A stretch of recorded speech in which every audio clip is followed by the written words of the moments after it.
Hello, my name's Florence. Welcome to the theobspod. I'm an NHS obstetrician, hoping to share some thoughts and experiences about my working life. Perhaps you enjoy Call the Midwife, maybe birth fascinates you, or you're simply curious about what exactly an obstetrician is. You might be pregnant and preparing for birth. Perhaps you work in maternity and want to know what makes your obstetric colleagues tick, or you want some fresh ideas and inspiration. Whichever of these is the case, and for that matter, anyone else that's interested, the theobspod is for you.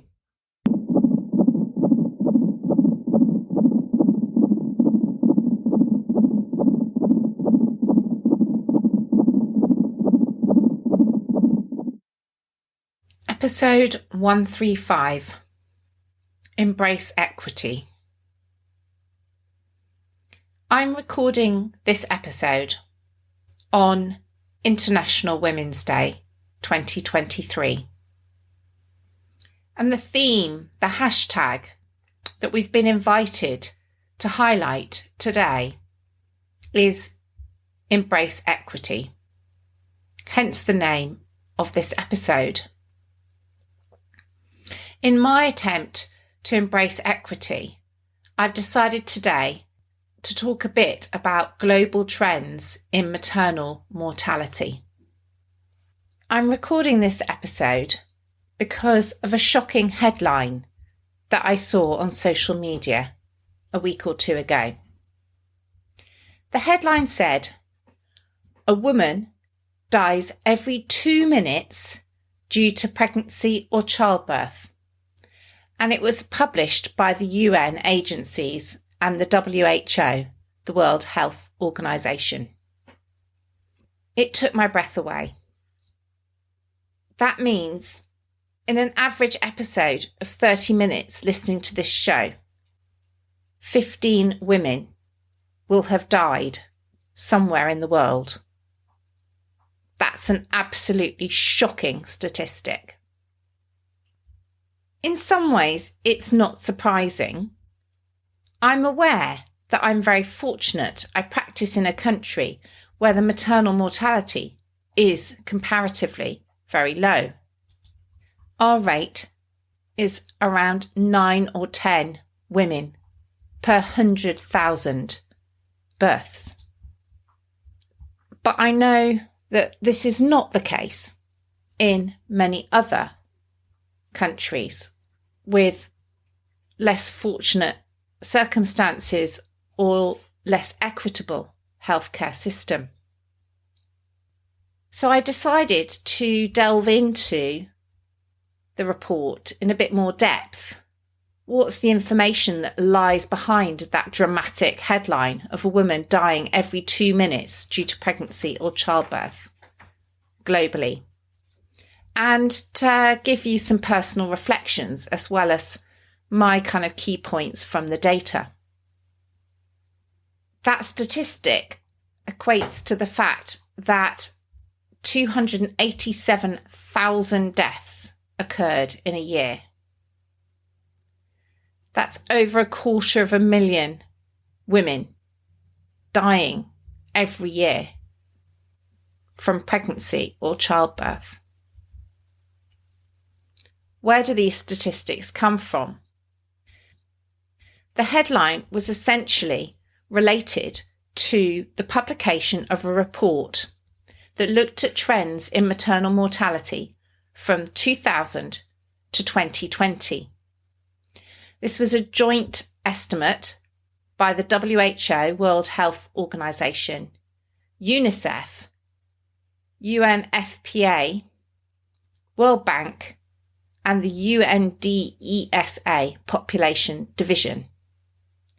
So one can hardly argue with the quality or the objectivity of the data. If you read the press release relating to the data, it talks about the fact that there have been alarming setbacks for women's health in recent years, as maternal deaths either increased or stagnated in nearly all regions of the world. The report discusses the Sustainable Development Goals, devised in 2015. The Sustainable Development Goal relating to maternal deaths aimed to reduce maternal mortality worldwide to less than 70 maternal deaths per 100,000 live births by 2030. Alongside this Sustainable Development Goal is the ambition that no country or region's maternal mortality rate should exceed 140 deaths per 100,000 live births, i.e. no country should exceed more than twice the goal of 70 per 100,000. And as I mentioned, these goals were devised in 2015, and the aim is to achieve them by 2030. And here we sit in 2023, and we're far from there. These goals were then broken down so that any country that already had a maternal mortality ratio of greater than 420 per 100,000 were given that second target of a maternal mortality ratio of 140 or less by 2030. And if they were already less than 420, their target was to reduce maternal mortality by at least 2/3 by 2030. Countries with maternal mortality ratios already below the 70 per 100,000 were also called upon to achieve equity in maternal mortality ratios across different population groups within each country, so that although our maternal mortality ratios are lower, we can't rest on our laurels because we know there is inequity across our population, with certain groups, particularly from ethnic minorities, having much higher rates of maternal mortality, which is unacceptable. If you've listened to my previous episode on statistics, you'll know that one of the key important things when comparing outcomes between different countries is case ascertainment and definition. And the report very clearly lays out definitions for maternal death, what is considered directly related to pregnancy, what is considered indirectly related, and also what is incidental, and the timing of these deaths. I'm not a statistician, but a significant amount of the methodology is dedicated to discussing case ascertainment, and there's also significant amount of discussion about the level of uncertainty, the estimation and use of the amount and quality of available data in some of the different countries. We're very fortunate. We monitor our maternal deaths very closely and have done for more than 50 years. But other countries are not there. They may be monitoring maternal deaths, but actually in some cases there may be no overall monitoring of maternal deaths at all. So the report clearly lays out how likely it is that these estimates are correct. There's a very detailed table, box 4.1, which helped me as a person who's not terribly capable with data. And what it said is that there's an 80% chance that the true 2020 global maternal mortality rate lies between 202 and 255 per 100,000. It then goes on to say that they're 90% certain that the true 2020 global maternal mortality rate is at least 202. Okay, let's take that in context. Remember, I said that the Sustainable Development Goal is for countries to have a maternal mortality rate of 70 per 100,000, and for the worst countries to have one of 140 per 100,000. So even if these estimates are inaccurate, we are a long, long way from achieving that sustainable development goal that we're hoping to in 7 years' time. There's also the staggering statistic about the difference between regions detailed in the report, with more than 70% of maternal deaths taking place in sub-Saharan Africa,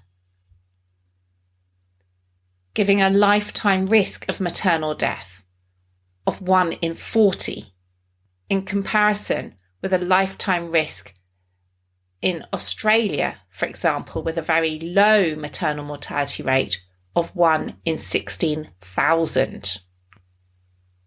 But those of us that think we are working in more developed countries and that we've got this nailed cannot be complacent.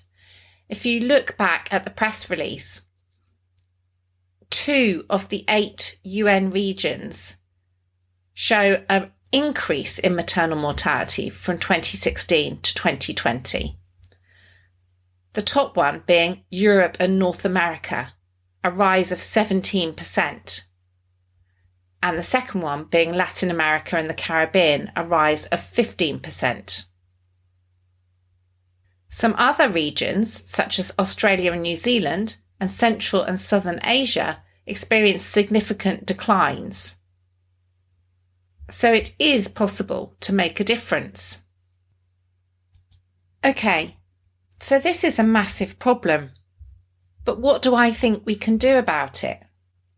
Well, the tragic thing is that when you look at the report and the WHO press release, it talks about the fact that many of these deaths were related to severe bleeding, high blood pressure, pregnancy-related infections, complications from unsafe abortion, and underlying conditions aggravated by pregnancy.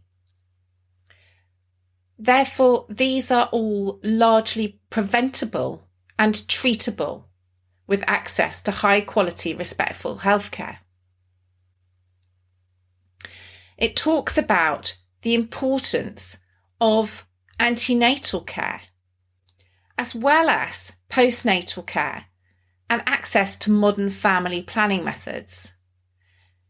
It talks about 270 million women lacking access to modern family planning, which takes me back to the podcast episode I recorded with Dr. Benjamin Black about his experiences during the Ebola epidemic and the importance of reproductive health care and contraception as part of humanitarian medical efforts. So we have massive inequity with different women in different countries being unable to access basic antenatal care, family planning, and postnatal care. Inequality due to region, income, education, and race. The WHO write that reducing maternal mortality remains one of the most pressing global health challenges,